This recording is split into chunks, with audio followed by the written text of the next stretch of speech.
وسلم۔ حمد و صلات کے بعد معزز اور محترم سامعین و حاضرین، اسلام مکارم اخلاق کا مذہب ہے۔ اخلاق حسنہ کی تکمیل اگر کسی دین نے کی ہے تو وہ صرف مذہب اسلام ہے۔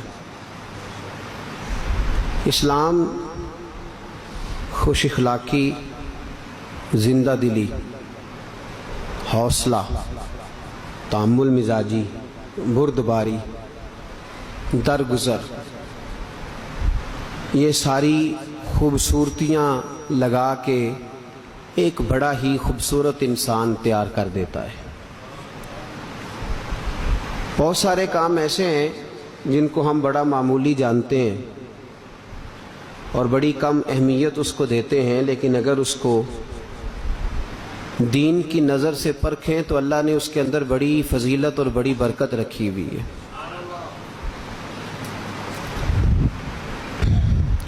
پھر وہ کام ہم نے کرنا بھی ہوتا ہے۔ کچھ کام ایسے ہوتے ہیں جو چاروں ناچار ہم نے کرنے ہوتے ہیں۔ کئی دفعہ چہرے پر شکن ڈال کے، مجبور ہو کے، تلخی کر کے پھر بھی کام ہو جاتا ہے، اور اگر خوش ہو کے، پیار سے، محبت سے، حوصلے سے، وارفتگی سے اور زندہ دلی کے ساتھ کریں تو کام پھر بھی ہو جاتا ہے۔ اب اگر تو ہم تھوڑی سی توجہ کریں، کوشش کریں تو اس کام کو محنت کے ساتھ کر لیں، کام پھر بھی ہو جائے گا۔ حوصلے کے ساتھ کر لیں تو عنوان پر چند باتیں میں آپ کی خدمت میں گوش گزار کرنے کی کوشش کروں گا، وہ ہے مہمان نوازی۔ اس آدمی کا تھوڑا بہت بھی کسی کے ساتھ رشتہ تعلق ہے، محبت ہے، پیار ہے، اس کے پاس بہرحال کوئی نہ کوئی آئے جائے گا تو ضرور۔ اب مہمان گھر کے اندر آ گیا، پیسے بھی خرچ ہونے ہیں۔ اب بندہ کھڑا ہو گیا، بڑا تنگ کر دیا ان لوگوں نے، بڑا مجبور ہوں، بڑا پریشان ہوں، بڑی تکلیف میں ہوں، بڑا مجھے تکلیف دیتے ہیں یہ لوگ۔ پھر آ گئے، توجہ ہے آپ کی؟ میری بات کی سمجھ آ رہی؟ بڑا پریشان ہوں، بڑا ستا دیتے ہیں، بڑے برے لوگ ہیں یہ، بار بار آ جاتے ہیں۔ تو پیسے بھی جیب سے نکال لے، لیکن اس نے لمبی چوڑی بحث بھی کر دی، صلواتیں بھی سنا دیں، کام تب بھی ہو ہی جائے گا۔ بیوی صاحبہ کو کھانا پکاؤ تو اس نے بھی کہا میرے لیے کیا عذاب کٹھا ہو گیا ہے تمہارے رشتہ داروں کا اور تمہارے دوستوں کا، اتنی اذیت دیتے ہیں، اتنی گرمی سخت، اور باورچی خانے میں 2.5 گھنٹے کھڑا ہونا آسان ہے یہ ساری بحثیں اس نے بھی سنائیں۔ بہرحال روٹی پھر بھی پکا دی، کھانا پھر بھی تیار کر دیا، چائے بھی بنا کے دے دی، سلاد بھی بنائی، ہو گیا نا کام۔ پیسے لگے تھے وہ لگ گئے، بیٹھنا تھا پاس پھر بھی بیٹھ گئے، کھانا پینا بھی اس عورت نے پکا دیا۔ ایک تصویر کا رخ، یہ ایک دوسرا رخ ہے۔ مہمان آیا تو اس شخص نے اٹھ کے بسم اللہ شریف پڑھی اور خندہ پیشانی کے ساتھ استقبال کیا، گلے سے لگایا، گرم جوشی سے ملا، اور اس نے سمجھا کہ اللہ کی رحمت بن کے مہمان میرے گھر آیا ہے۔ اس نے بسم اللہ شریف پڑھ کے پیسے نکالے اور بڑے وقار کے ساتھ، حوصلے کے ساتھ، شکر کے لہجے کے ساتھ اس نے جا کے گھر والوں سے کہا دیکھو اللہ کا کتنا احسان ہے، کوئی کسی کو اپنا سمجھتا ہے تو کسی کے پاس جاتا ہے نا، دیکھو بخت جاگ گئے، میرا بھائی، میرا عزیز، میرا کزن، میرا دوست، میرا رشتہ دار میرے گھر آیا ہے۔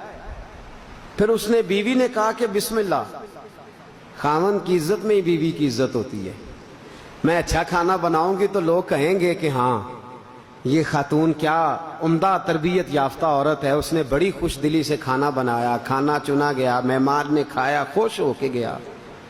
کھانا تنگ لوگوں کے گھر سے بھی مہمان نے کھا ہی لیا ہے، اور خوش لوگوں سے کے گھر سے بھی اپنے دل کے اوپر ہاتھ رکھ کے مجھے بتائیں کہ تنگ ہو کے 500,000 لگنا تو لگنا ہی ہے، تازہ دم ہو کے آپ کو میں سمجھاتا ہوں بابا صاحب کی زبان میں. بابا بلے شاہ صاحب رحمۃ اللہ علیہ فرماتے ہیں فصلہ محکن تے کنکاں ٹہکن تے ہووے بخت سولا. فصلہ محکن تے کنکاں ٹہکن تے ہووے بخت سولا. دنیا آوے کھا کھا جاوے تے راضی ہووے بلا.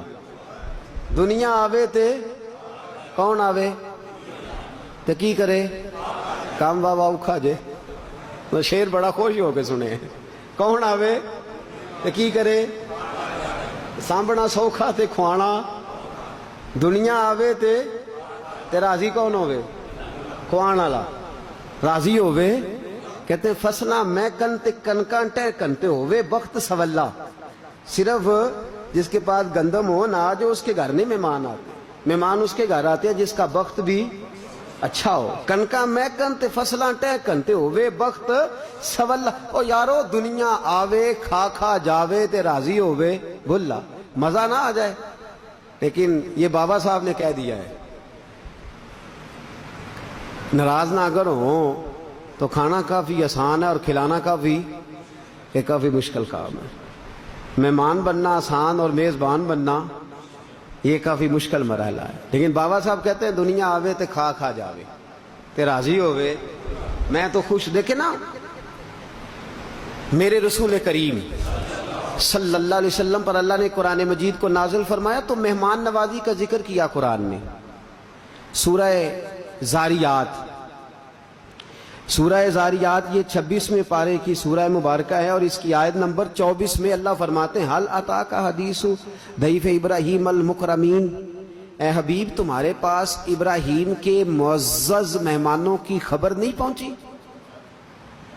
میزبان کون ہے اور جو آنے والے ان کو کیا کہا معزز مہمان. ہاں مکرمین معزز مہمان. حبیب خبر نہیں پہنچی جب ابراہیم علیہ السلام کے پاس معزز مہمان آئے آپ کو وہ خبر نہیں پہنچی ان کی. جو معزز ہوتا ہے اس کے گھر میں مہمان بھی معزز آتے ہیں. معزز مہمان آتے ہیں اس کے گھر کے اندر معزز مہمان آتے ہیں. تو میزبان بھی معزز اور مہمان بھی. میرے نبی کریم صلی اللہ علیہ وسلم نے فرمایا بخاری شریف میں فرمایا من کان یؤمن باللہ والیوم الاخر فلیکرم ضیفہ.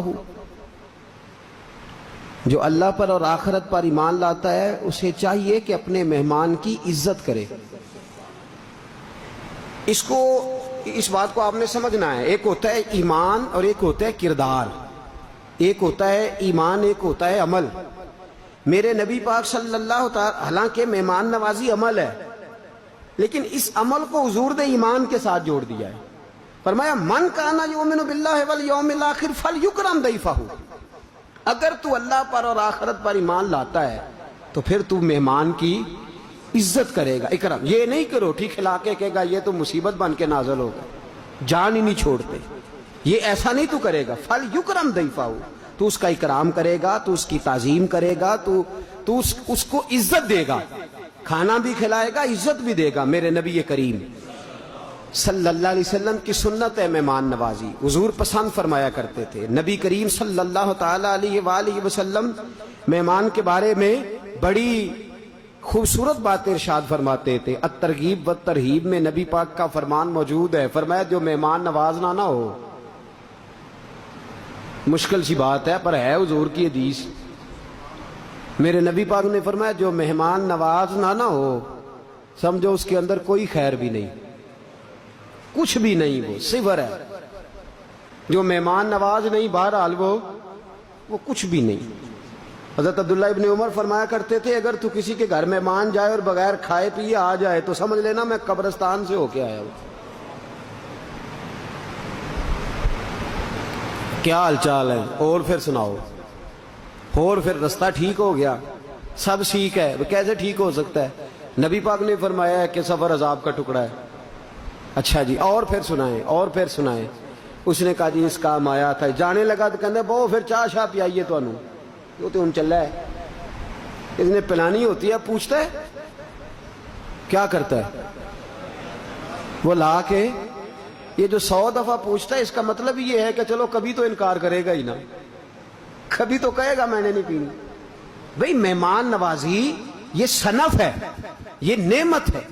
اور پھر حضرت شاہ عبد الحق محدث دہلوی اور امام غزالی دونوں کا مشترکہ فرمان میں پڑھ رہا تھا، وہ فرماتے ہیں جو تو گھر میں روٹی کھائے گا نا بچوں کے ساتھ بیٹھ کے، اس کا اللہ حساب لے گا، لیکن تیرے دسترخوان سے جو مہمان کھا جائیں گے اس کا اللہ حساب نہیں لے گا۔